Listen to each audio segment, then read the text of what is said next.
We do want to bring in our political panel tonight. Democratic strategist Laura Fink and Republican strategist Matt Klink. So much changes since the last time that I had both of you on the show. It's good to see you. Matt, why don't we start with you tonight? We have President Trump and other administration officials continuously saying American boots on the ground in Iran is not being ruled out at this time. Let's take a brief listen to this.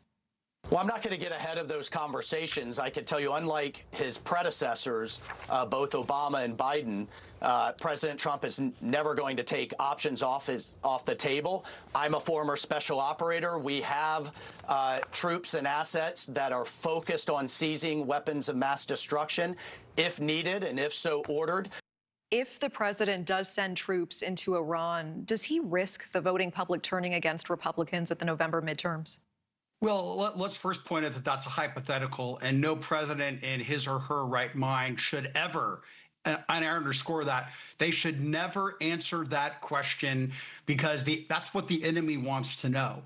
That being said, look, boots on the ground comes with more risk. America reacts very, very strongly when U.S. service personnel pass. The fact is, we just lost another one today, as you've pointed out. So we take it seriously. But again, Donald Trump and his administration are smart not to rule anything out because we want to keep the extremists in Iran guessing. Laura, I want to get your take here. And President Trump also recently commenting on whether Americans should be concerned about potential retaliatory attacks on U.S. soil. He told Time, in part, quote, "I guess. But I think they're worried about that all the time." He said, "We plan for it, but yeah, you know, we expect some things. Like I said, some people will die. When you go to war, some people will die." How are these comments sitting with everyday Americans?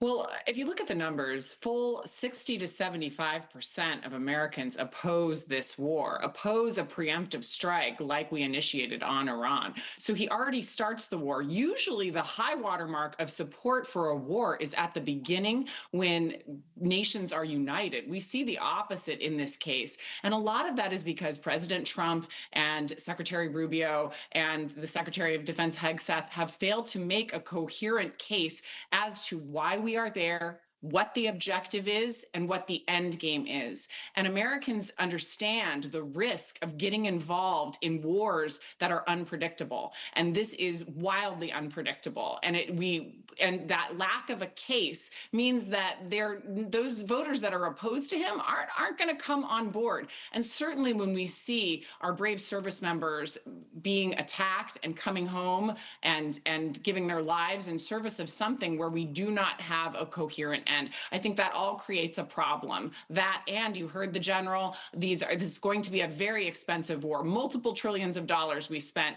in Afghanistan, in Iraq, and now we are in the billions already with just over a week at this war. So I think the lack of a clear understanding of what the goals are and why we needed to do this now has left a lot of Americans scratching their heads, especially when you're talking about sending more troops in on the ground. And Matt, the Department of Homeland Security, one of its main tasks is assessing threats to the homeland. That agency remains shut down over this budget stalemate in Congress, centering over immigration and ICE.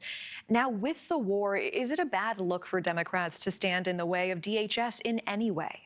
Absolutely, it is, because the Democrats have said very, very pointedly that they want reforms in ICE and the way that the ICE interacts with people who are in this country illegally.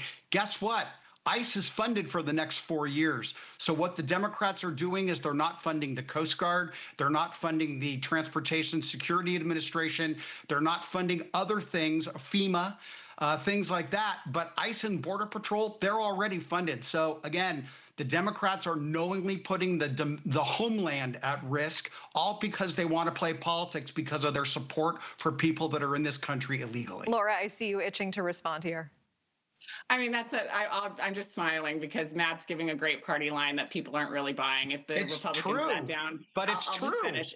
I'll just finish. If the Republicans would sit down and negotiate, this could be solved. Also, it seems that they are the ones firing the head of the Department of Homeland Security. They are the ones that are sending the FBI director to go and pop bottles rather than stay at home and be preparing for this war that no one expected. And all of these preparations are too little, too late. It's wild to me that we are advancing a narrative when we couldn't couldn't even get our own people out of the Middle East. We did not have a plan for that. And we are going to attack Democrats because they want to see accountability for ICE and maybe to remove some masks. This seems absurd on its face. This is a Congress that is held by Republicans, an administration that is led by Republicans. This is all falls on Republican shoulders to solve. It is their war. It is their choice to attack.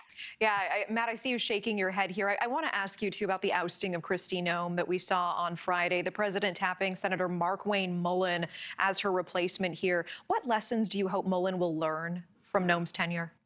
Yeah, some very simple ones. Don't tell misinformation to the American public about someone who was engaged in an interaction with ICE. Don't initiate a $200 million advertising campaign. And again, she became more of the issue than what the agency was doing. And I have a strong feeling that Senator Markwayne Mullin, once he gets approved by the U.S. Senate, he will be just fine. But other than that, I mean, look, the Republicans have a 22-point lead over Democrats on immigration control right now. So it is a strength for Republicans, not a weakness. Laura, your response. Well, I think Trump's numbers are underwater on that, and you'll find that he has negative coattails as we approach the midterms. I think fundamentally, this isn't about Kristi Noem. This is about the brutality of the ICE agents that shot 2 American citizens in cold blood who were simply exercising their right to protest. I think communities are tired of being torn apart. This wasn't what Americans signed up for when they wanted border security. They didn't want to see armed, masked people in their streets tearing communities apart and ripping kids out of school. So I think that's what Republicans are contending with more than anything else when it comes to ICE and border enforcement. Laura Fink, Matt Klink, appreciate you both. Thank you so much.